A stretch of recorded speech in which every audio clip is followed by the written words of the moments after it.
You're listening to the rocking sounds of Bobby Moon.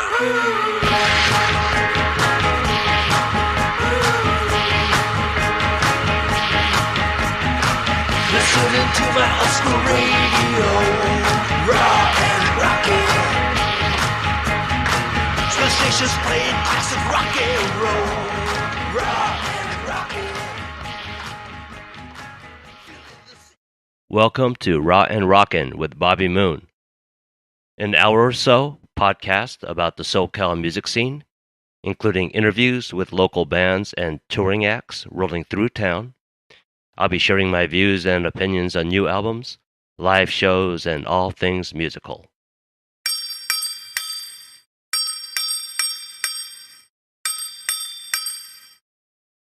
Hiccups, Esti, Bebeloy. What's going on? Tickets! Yeah, I can use one over here. Tickets! Yeah, sure. Tickets! To the overwhelming now. Veggie burrito for a ticket. No! Hey, over here, Joe. Joe, over here. Don't go in there! What's he talking about? You don't have to die! But no one has to die, Bertie! You can live! Live! Pablo. Live! And grow old! Burrito for a burger. Estamos mirando, estamos chequeando, está bonito. Firmo y amigo. Cuestión de algunos segundos más y... Right here, yeah, the flute too. I don't know. Yeah, we need to buy that. Yeah. Go back to the car.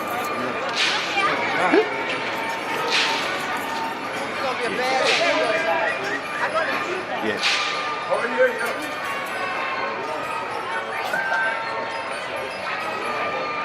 Look at that. Oh, so good. Yeah, go back.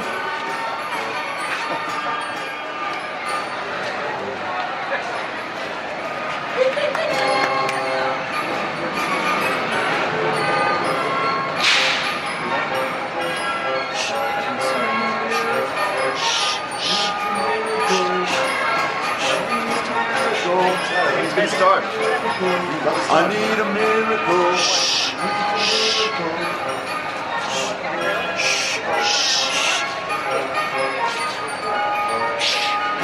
I need a miracle. Welcome to show number 4 of Raw N Rawkin with Bobby Moon. Today's special guest is Paul Thomas, also known as the psychedelic artist Pablo, and we just listened to Opening from Pablo's debut album that was released back in 2003. Along with myself, you are the co-founder, co-producer, and the main composer for the funk fusion band Spellbound, which I've been playing on my past shows. Pablo, how did your solo album come about? It was about 2003, and we didn't have the budget really for a new Spellbound album. I was itching to record, and I had a handful or more songs that didn't really fit in the Spellbound category, and we found about 2 days we could squeeze in at the studio we'd been recording with Spellbound, and I actually recorded the whole first album in 2 days. Not mixing, but the actual recording. The cover of the album has a helicopter blowing up. What's with that? What's the concept behind that image? At the time, I was living in downtown LA. There were helicopters constantly going overhead. Military helicopters, Chinook helicopters, police helicopters, you name it. It got really bad to the point where it was completely overboard and ridiculous. And I started having dreams about helicopters blowing up and decided it would be a good cover photo for the first Pablo album. At the time, more and more surveillance cameras were popping up in so many different areas, so many different places. And I remember it especially caught your attention. You started noticing more and more surveillance cameras popping up in many different places, in many different areas. And I remember it especially caught your attention, and the cameras really bothered you as you became more concerned with invasion of privacy and the whole Snowden effect. Correct? Well, that all sort of tied in because Surveillance Nation was my response to seeing constantly more and more. This was back in 2003. More and more on street corners, highways, freeways, parks, public areas, cameras popping up everywhere. Our routes could be surveyed and watched going from work in the morning, coming home at night, going out in the evening where we went on the weekends, and it got pretty scary for me to think about that. And I started thinking pretty soon we're going to have a whole nation covered in surveillance cameras, which is exactly where we're at 15 years later. Here's Surveillance Nation.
Pablo, stop this nonsense immediately.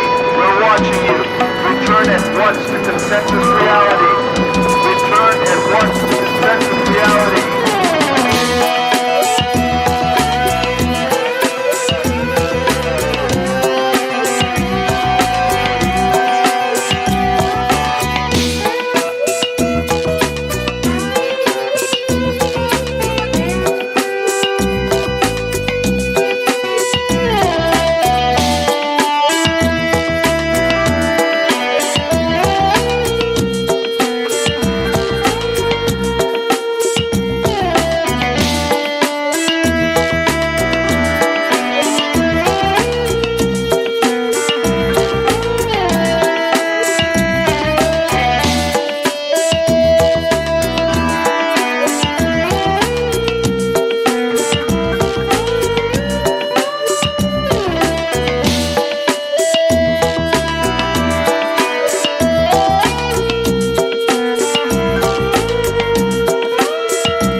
That was Surveillance Nation from Pablo's debut album.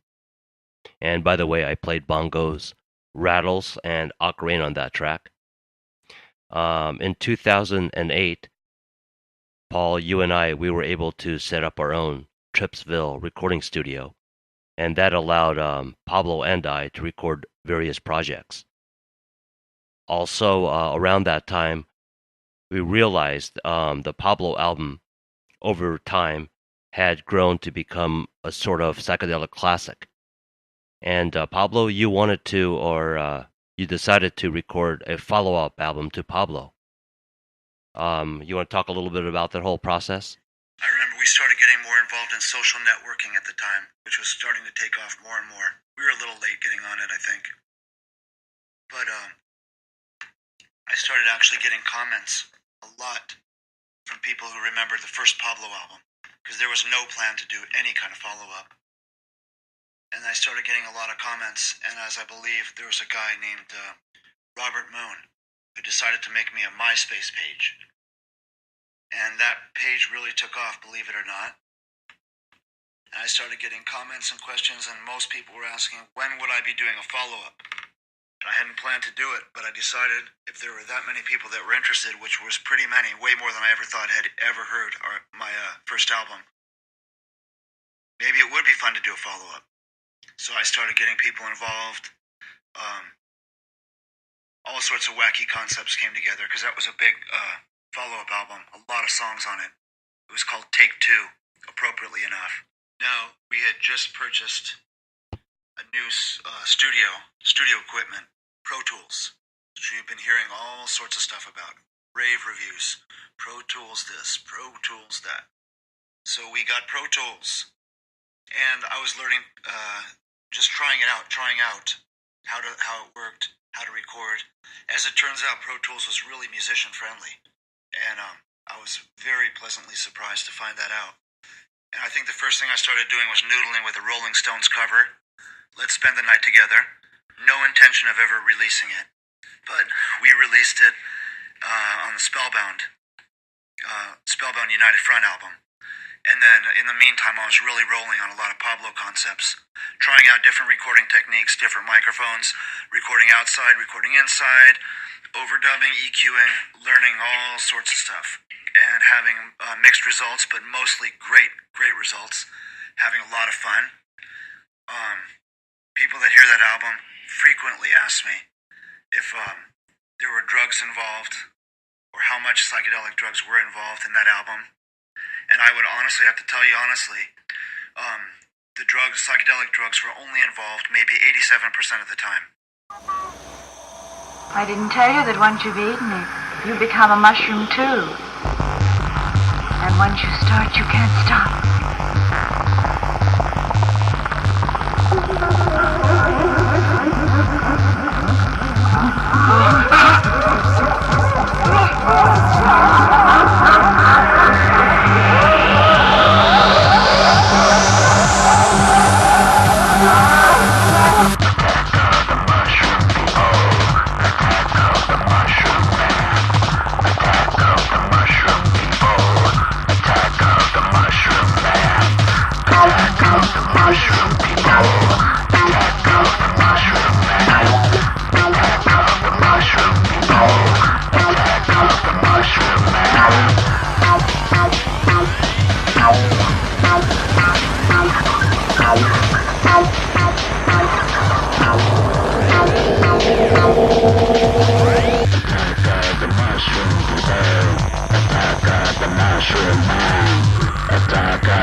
Attack of the mushroom.